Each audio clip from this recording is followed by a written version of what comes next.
Hello and welcome. This is a bit of a different video. I got some talks in with a couple of friends these past weeks, and I noticed that some people they have been having difficulty with like getting to some lap times or having consistency with the car and whatnot. And well, it's been a while since I've been driving my new setup, as you can see there on the back on the picture. But yeah, obviously I had a great improvement. I think I got from 1.6, 1.7K rating up to 4K. I kind of stopped grinding after that because like there's no point. Nobody's gonna pay me any money for it anyways. But it got me wondering, well, what if I were to downgrade my setup to my previous one, and what would happen then, right? So the question I'm trying to answer to myself, well, for you, I guess, if you're watching, is can you be decently fast on a simpler setup as you can on a more expensive setup? And obviously this is possible. There's people that have very good success both in oval and in road. I can think of Sueli Almeida that has, I think, reached 8 or 9K or something using a Logitech G29. So evidently that is possible, but those guys are very good, whereas I'm not very good. And so the question I'm trying to answer here is, okay, can a normal person do the same thing? All right, so as you can see on the picture here, what I did was I grabbed my previous set, which is the G29 with the load cell mod on the brakes specifically, and the stock G29 wheel, and I just placed it against the wall. I use VR for racing. I use the Reverb G2 by HP. I kind of tried using a monitor as well, but it doesn't really work because the table that I'm recording this in, which is my PC table, wobbles a lot. And so every time I would break, the table would keep going back and forth. I thought, you know what? I'm not that committed to the test, and so I'll just use the VR for that. And so the only variation here, and also I picked a car and track combo that I have a lot of experience with, which is the Laura P217, the Alan P2, and it's racing at Spa on IMSA this week. And so, yeah, I have good experience with the car and the track, and so those would not be a factor. And as you can see, I have kind of a garden chair, I don't know how you want to call it. And what I did was I got some rope. I think you can see, yeah, you can see it kind of back there. It's the blue thing there on the, let me full screen this. Here we go. So you see that blue thing there? So it's some rope that I kind of found lying around. And so I used that to tie each side of the cockpit to the chair. So when I would brake, the chair wouldn't like just slide back, right? And I found that is a really easy, a really cheap and good improvement. All right, so what do I have here? So when the week started, I did 3 races with my current set using the VRS DFB base. I use about 55% force, so that's like 11, 12 Newton meters or something. And the VRS DFB pedals.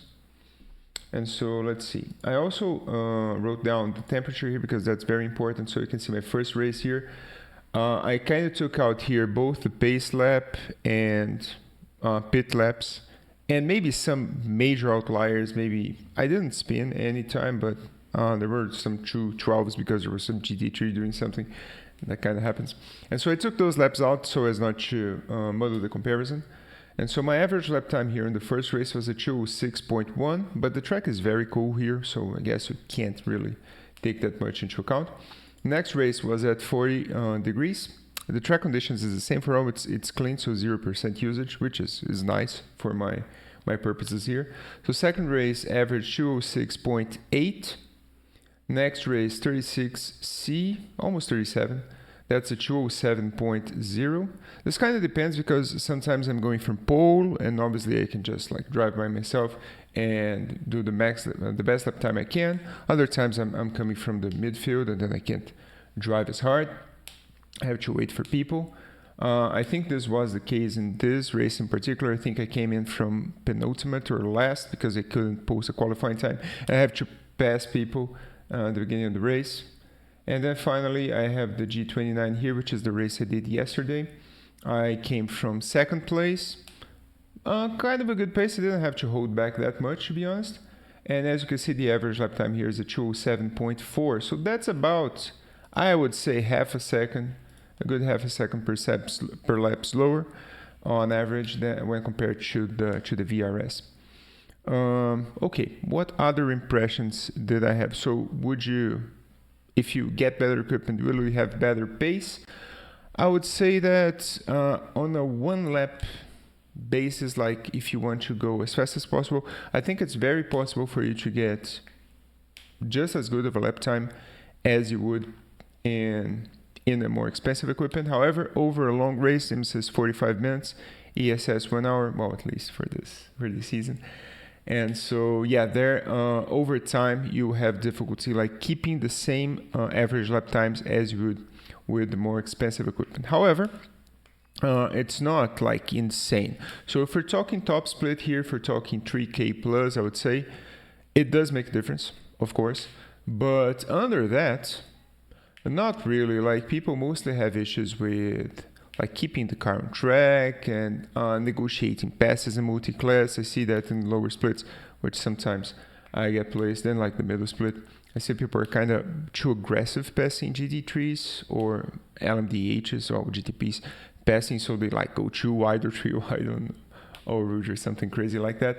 And I see that in top split, people are kind of more measured, so they're like, you know what, I'm just going to lose 2/10 here so as not to put myself at risk of crashing. And what happens is that if you don't have actual pace in the top split, it's very hard to gain positions because people just it's hard for them to crash by themselves, which kind of happens more in the middle split and obviously the bottom split. So there it's something.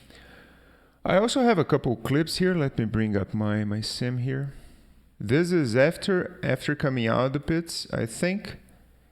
And so yeah, this is one lap after coming out of the pits. I kind of was following these guys. I think this is P3 and this is P4. And the reason I'm showing these clips is, well, partly because there's some cool passes here, but secondly because something that really surprised me, it was how easy it was to keep the car on track if you have the experience of what's going to happen. So let's see some of it.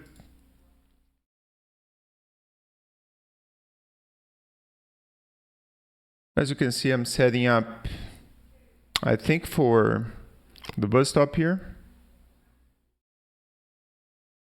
Yeah, drafting, I don't like pulling too wide on Blanquimont. I'm gonna dive on the inside, outbrake. And yeah, then he just outbraked himself. You can see that he's gonna open up really hard here. I'm just gonna take some evasive action. But yeah, the pass is pretty much done at this point. Not much he can do. So yeah, that's the first thing. Let's see, then I think, let's go fast here. I'm gonna follow this guy. I think it's gonna be on the chicane. Yeah, it's gonna be right here. All right, so this is one thing that kind of happened. So this guy, like, I'm pretty far from him, right? And what's happening here? Let's see. There's there's a line of P2 and the GT3 here. The GT3, but I guess he's kind of helping them out. He's gonna stay to the left here, and this guy is gonna get really screwed by the GT3, as you'll see.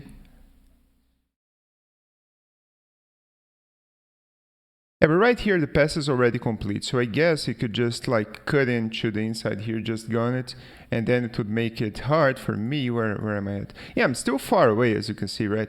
So if he just turns in and like goes hard on throttle, controlling the car, I'm not going to be able to pass him just yet.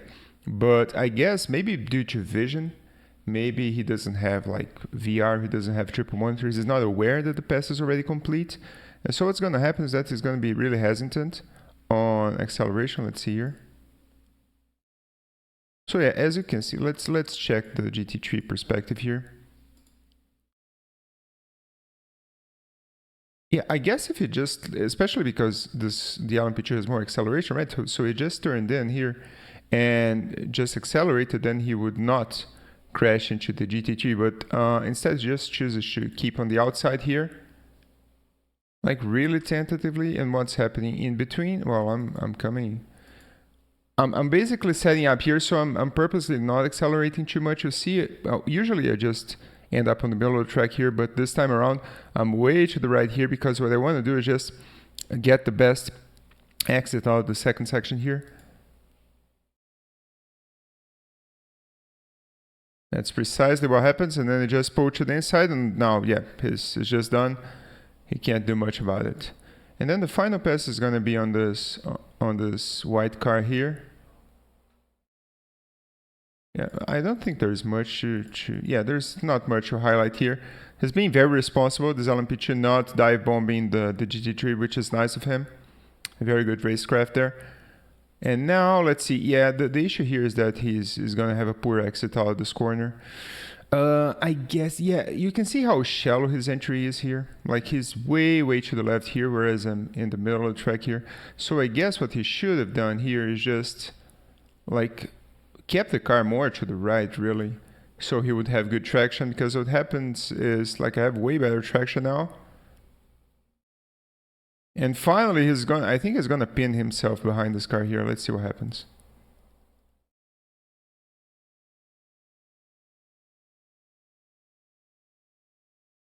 Oh no, that was a cheeky move, yeah. So what happens here is I'm kind of gonna do a dummy here. So I'm just gonna signal to him, all right, I'm dive bombing, but I'm not actually gonna dive bomb him. And what surprised me is that I had enough control of the brakes. I do have the load cell mod on the G29 pedals. By the way, this is on the G29. I think I mentioned that, but anyways, this is the G29 race. But I really could modulate the brakes like properly so as not to lock up the tires or crash into him. So that was really nice. I got surprised. I think the biggest problem I had with the G29 is just trail braking with low amounts of pressure, like 5%, 10%. That was harder to do. But on high amounts of braking, 70, 80%, it's really easy to do. So I just did the dummy. He locks up here and then just going to shoot wide. And yeah, that's it. Pass done. And yeah, after that, like, there's even a cool moment here. Like, I think he thought about passing me, but you can see I'm signaling to him. All right, mate, you're not getting this corner. I'm just right up on the line here. I'm gonna defend if necessary. This was so close, man. This, like, check out this netcode here. God damn, this was neat. Ooh. Check this out. No contact. Very nice. And at this rate, to just let it go. And yeah, those were the kind of 3 passes that I made, and I think I got P2 at this point. And yeah, after that was just like P1 still had to pit, and so I got the position. I think I got the win. I think 15 seconds clear of P2, something like that. So what do I think? Well, can you be competitive with the G29? Certainly so. What is the reason I'm making this video then finally, which is, I guess, the conclusion, and I'll put some timestamps here on the marking, so if you're here for the conclusion, well, then welcome. So what I think that's very interesting about the G29 and why I was lower than I was in my better equipment, but not by much, but not by a lot. And car control, reactions, counter steering, everything worked just as expected. But the difference is that I have the experience. Like, I have all the knowledge of the car and the track and everything that I learned over the course of, I think, 6 months or something, maybe a bit more, with using the DD wheel, right, the VRS DFP. And so there's things that I picked up over this time, especially about tire wear. Have a buddy that races with me and has very good lap times, but very high tire degradation. When I analyze his replays, I can see that he's turning the wheel just a little bit much, and then the front tires are scrubbing. And what happens is his pace during the beginning of the race is really good, but as the race progresses, especially these longer races, the tires, especially the fronts, they start getting degraded, and then a lot of understeer sets in, and the lap times just degrade like a second and a half per lap, which is a lot. Whereas in like the more expensive equipment, I have way more of a linear progression on the tires. And the reason being is that the wheel kind of communicates with me, all right, you're turning in way too much, like the wheel gets a bit lighter, right? And so I just ease off a little bit and I can get the tires on that sweet spot of slip angle.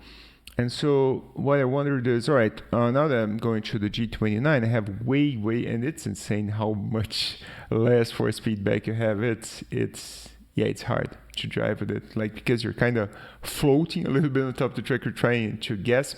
But I was kind of able to counter that with experience because I have driven the car a lot and I know what steering angle I should have and when the tires are going to actually start slipping, especially sound as well.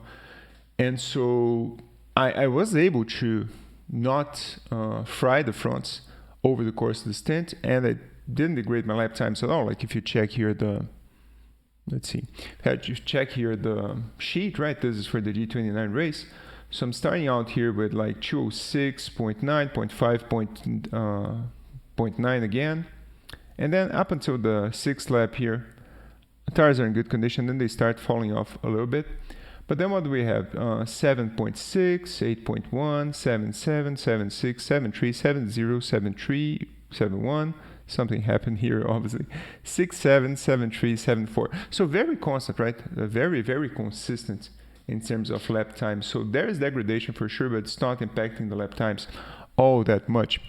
And why is that happening? Is because I have the knowledge of how much I need to turn the wheel and how hard I can press on the accelerator as I'm exiting the corner. But why did I gather this knowledge? Now, that is the more important question, or the more interesting question here. Well, I gained all this knowledge not by watching videos, not by analyzing telemetry, but actually driving the car using the expensive equipment. So driving the car using the DD wheel, the load cell pedals and everything, I experimented, crashed, and learned up until, all right, I have everything in my head. I know how much I should turn the wheel and everything. Now, when I go to the cheaper equipment back there, the knowledge didn't go anywhere, right? I have less feeling, sure, but the knowledge is still the same, and so I know what to do. And now the question is, if you have a cheaper equipment, how can you attain the knowledge? And that is interesting because this is a lot related to, I think, lap times. For example, when I start a week and I'm practicing, what I like to do is I crash a lot, but I try to bring my best lap time to the lowest value I can, because I know that when I get to the race, I can just up a little bit of safety, I can pull my brake points a little bit back, and I'll be able to do good lap times. And I think this is similar in the sense that you learn the maximum that you can get from the expensive equipment, and then you can pull it back a little bit, like pull the brake points, pull the accelerator input a little bit back with the cheaper equipment, and still attain good tire degradation, good lap times. So yeah, conclusions. If you get more expensive equipment, you will learn a lot, and that knowledge is transferable to cheaper equipment. If you have cheaper equipment, how can you attain this knowledge? I don't know how to answer that one to you, because I didn't follow that path, right? When I had the G29, I had hit a plateau for a long time. I did practice, but I had much less consistency than I have today. I couldn't get that final second that it brings you to the VRS times or that kind of thing. And the expensive equipment allowed me to get that final second. And coming back, now I know where that second is and what I need to do to get that second. But how would I go about finding that without the equipment? I don't know. But anyway, this is the video. In terms of tips and tricks, I guess you could watch more replays and really hone in on the technique. What I found that helped me, and I usually drive with gloves because I don't like destroying the leather on the wheel or anything. But yesterday I had so little feel from the wheel that I really drove without gloves, which I always do. And I also drove with socks. I usually drive with shoes because the pedal is super hard here. And I tried to hold the wheel as lightly as I could. So for example, on straights or on faster corners that you don't need as strong of an input, I was holding the wheel with like my fingers pretty much. And just really bringing in the car and trying to get from the wheel the smallest faint of feedback of, all right, you're turning the wheel too much now. You already made the corner, just let it go so you don't scrub too much your fronts. And so yeah, maybe in terms of like what you can gather from these videos, maybe experiment driving without a glove. If you do, try to hold the wheel as lightly as you can. I didn't use IR FFB, but I guess that could help as well. Like IR FFB 2022 like is the one that people are using these days. And really just trying to be as smooth as you can, because you have less feedback. So yeah. Well, second thing that I can tell you is that the load cell upgrade to the G29 is like not a very expensive way to get a good amount of performance. So yeah, I would recommend that definitely if you don't want to like spend a lot with equipment upgrades. And finally, and this is the most crucial thing actually, let me bring up the picture once again. Actually, no, let me bring up the other picture I have in here. Here we go. All right, so this is the picture I took yesterday. Apologies for the bad quality. So as you can see, I have the chair here and I have the rope tied down here and on the other side as well. And now what happens is when I break the chair, oh, it does go back, but it pulls the cockpit alongside with it. So you have consistency, right? Lap over lap, corner over corner. So I think that this would be the most important upgrade, ironically enough, that you can make. So yeah, and obviously the cockpits as well. If you are bolting your wheel to the desk and the pedals are against the wall, especially if you're using chairs that have wheels, what's happening is that once you break, the chair goes back, right? And then you don't have any consistency, because next lap everything is going to be different. Your brake marker maybe changes, the amount you're braking changes as well. And so yeah, those are my tips for you. So rope to tie up a cockpit to a chair. Don't use chairs with wheels. Load cell mod to the G29, good investment. And finally, maybe try using your bare hands on the wheel and just holding it as lightly as possible. And if you race longer stuff, half hour and above, really work on your steering inputs. Try to turn as little as you can, because that's going to bring less scrubbing, less tire degradation, and thus more consistent lap times. That's about it. Thanks for watching. Nice experiment. See you next time. Bye bye.